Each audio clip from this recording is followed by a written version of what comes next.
What is going on, everyone? It is Chris with Get to Know Cars, and today I am showing you the 2024 Chevy Silverado 2500 LT with the Z71 package. Big shout out to Bruce Woodring Auto here in Henderson, Kentucky for giving us access to today's car that we're going to review. You can find them online at brucewoodringauto.com or stop by and talk to my friend Sabino. He'll be glad to assist you. And starting under the hood, which I'm 6 foot tall, and I can barely touch the hood when it's open without getting on my tippy toes. But we have the 6.6 liter V8 connected to a 10-speed Allison transmission. It's automatic, pretty cool. I could not tell you what the MPG is because the window sticker, at least when this truck was delivered, that information was not available yet. And through research, it's been a little iffy. So if you know it, throw it in the comments.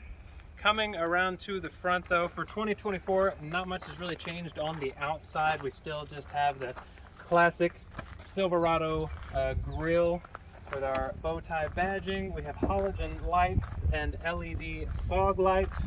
We've got the chrome bumper and our blacked out tow recovery hooks. And as we make our way down the side, first thing you notice is that Z71 badge just flashing in your face. It's pretty cool. I love the design of it. Z71 has been around a long time. I remember being a kid and my dad had a Z71. We have the blacked out plastic fender flares here with a little bit of a splash guard right there. Got these nice big tires on here. We are rocking 275 6520s. These are going to be the same size front and back.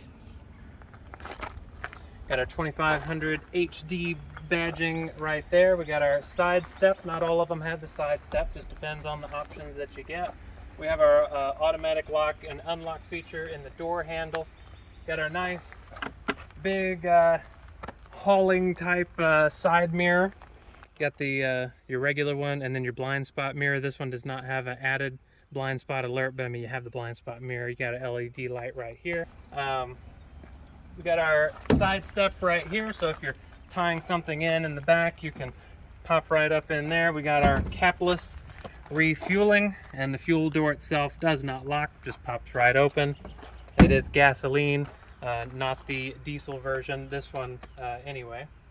Of course, coming around to the back, we have our bumper steps, got our tail lights, got our connectivity here, our pronged outlets, we got our receiver, the chrome bumper theme continues in the back. We got our backup camera, then our tailgate comes down nice and softly.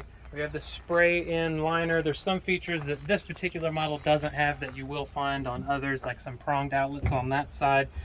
We do have a 3-prong here, and we do have some lighting back here. We also have some tie downs, 3 in each corner for a total of 12.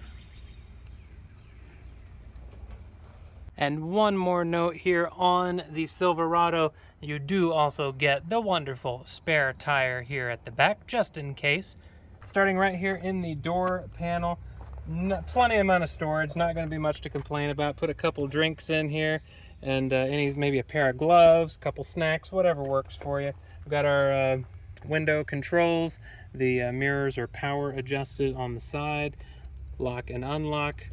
Nice little smooth kind of chrome looking handle, and then you got your woodwork, and of course the woodwork makes its way on into the vehicle as well. And I really like how it looks, like the patterns in it. It's pretty neat. While we are here though, we will come right down here to our towing capacities right here. So for a conventional trailer, you're looking at 16,000 pounds. For a gooseneck, about 18.4.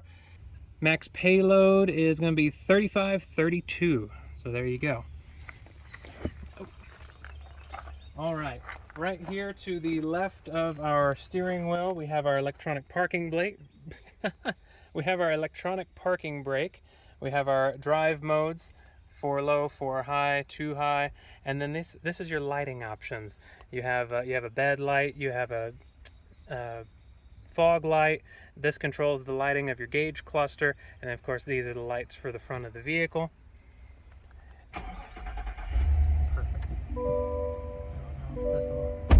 Now here on the inside, as the driver, at least in this particular model, I do have powered seats. The passenger is going to have manual controls for their seats. We have really cool looking displays. From what I've heard though, a lot of people were disappointed that this truck didn't get the refresh that it truly deserved, but I do have to say these screens are a really cool upgrade, and to see a full digital gauge cluster on a truck, it's really, really cool. Even a lot of these newer trucks are still using the analog. This is full digital and it looks really cool. Of course, you can control a lot of these right here on your wheel for that. We have our cruise control options over here. We have a heated steering wheel with this, which is a very nice touch as well. Of course, we still have the column shifter. Shift it down into drive and unleash that 401 horsepower, and we got 464 pound-feet of torque. Very nice. Our woodwork, of course, continuing through here as I mentioned. And right here in the middle, we have our center display, which I believe is about a 13.5-inch horizontal display. Again, finding some of the specs on this was a little bit difficult because it's the 2024 and it just recently came out. But it seems really cool. You got your maps, your Google Maps here. You can zoom in and out, which is awesome. We've got wireless Android Auto and Apple CarPlay. And then we do have some physical buttons for your volume and everything. We've got that right there. We've got a home button right here. Pull up your main menu through here. And it's really cool. You got Alexa, you got all kinds of stuff in here. We have our lane keep assist. This pops down the tailgate. Of course, these are your hazards. Traction control and hill descent. We have push to start right here. Here's our trailer braking mechanism. We have dual climate control in this one particularly. So, oh my goodness. Oh, right there. There we go. you got to get used to it. Which you can control a lot of this from the screen as well. But it's really nice that they gave us physical buttons for all this. And then, whoops, I was trying to turn it off right there, right in the middle. We have our USBs right here, USB and USB-C, which is nice. And as I say, you can do the climate from the screen as well. So if you don't want to reach all the way down here, you can kind of turn it on and off and adjust your settings right here. I like the physical buttons personally. I think that's better.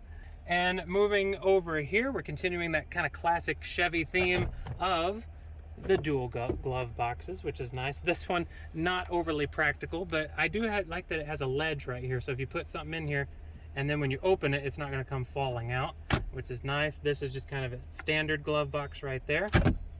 Woodwork going all the way down through. Air vents are a really nice size to feed you that air on those hot days or keep you warm in the winter. We have our center console here. Nice perfect spot for a phone, couple cup holders, couple of the cubbies here. We have storage in the middle where I'm keeping a notepad currently. You could put a few things right in here too, or maybe clip some money or something in right there. You got a little clip, and it doubles as a spare seat. So if you need somebody to ride in the front, pop it up, turns into a seat, and then there's just a little cloth loop right there to pull it right back down. Also down here in the center on the outside of your climate controls, almost forgot to mention it, you have your heated seat options, and what's really cool is Chevy gives you the option to heat the entire seat or just the back of it, and that's a really cool feature. I really like that, so I had to mention that. And in the back seat, obviously it's a big truck, you've got plenty of space. They even gave you some extra room on the headliner in the front and the back for anyone riding in the vehicle.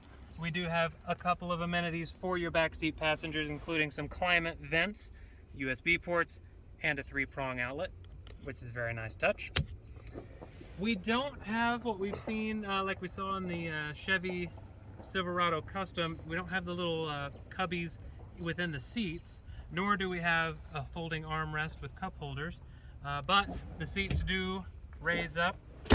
Kind of got a split there, and you can just open it up for extra storage, throw some stuff under the seats, which is which is really nice. And we got this nice kind of all-weather matting down here, the rubberized, which is pretty neat.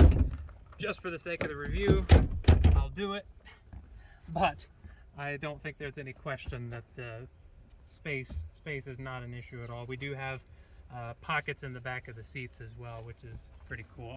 I'm about 6 foot with a hat on, and I've got several inches of room back here, so nice and comfortable. Driver's seats in there. I'm just chilling back here. I like it.